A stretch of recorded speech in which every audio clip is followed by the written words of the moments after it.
It always starts in the middle of a moment, the kind that feels ordinary until something beneath it begins to move.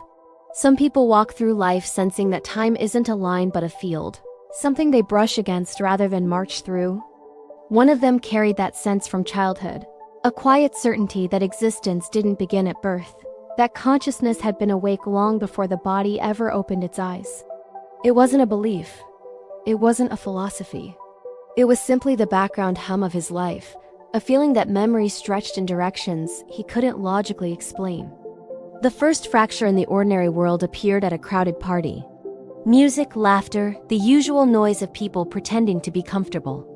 A young woman stood alone, a stranger among strangers.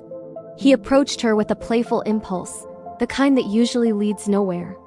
He invented a story on the spot, a wild, improvised tale about her past, her origins, the life she was supposedly running from. It was meant as a joke, a harmless bit of imagination. But as the words left his mouth, her expression shifted. Her eyes filled, her breath caught. Every detail he had fabricated, the region she came from, the man she had escaped, the fear she carried was true. She asked if her ex-husband had hired him.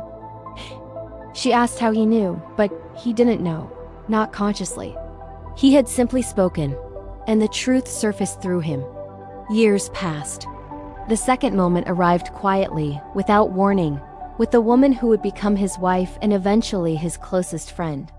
She had once traveled to Israel in the late 1980s.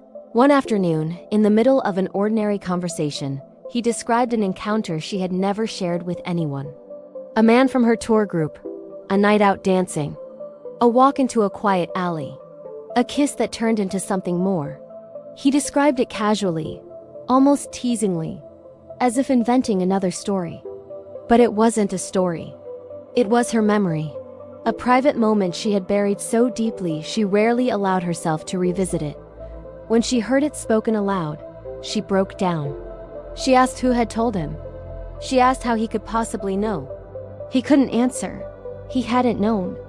Not in any way that made sense. These moments weren't predictions. They weren't psychic tricks. They were something subtler, something quieter. A form of perception that bypassed logic, reaching into the emotional truth people carry without speaking. It felt less like guessing and more like remembering, but remembering something that didn't belong to him. Patterns emerged over time. He noticed that these moments surfaced only when emotion was involved, when someone's truth was pressing against the edges of their silence. It wasn't about reading minds.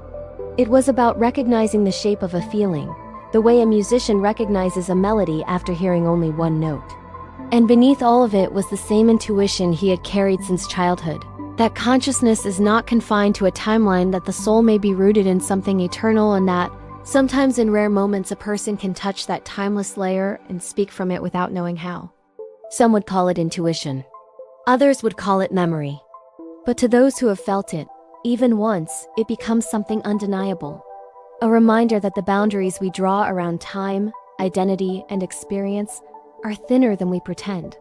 And every so often, when the moment is right, that boundary opens just enough for truth to slip through.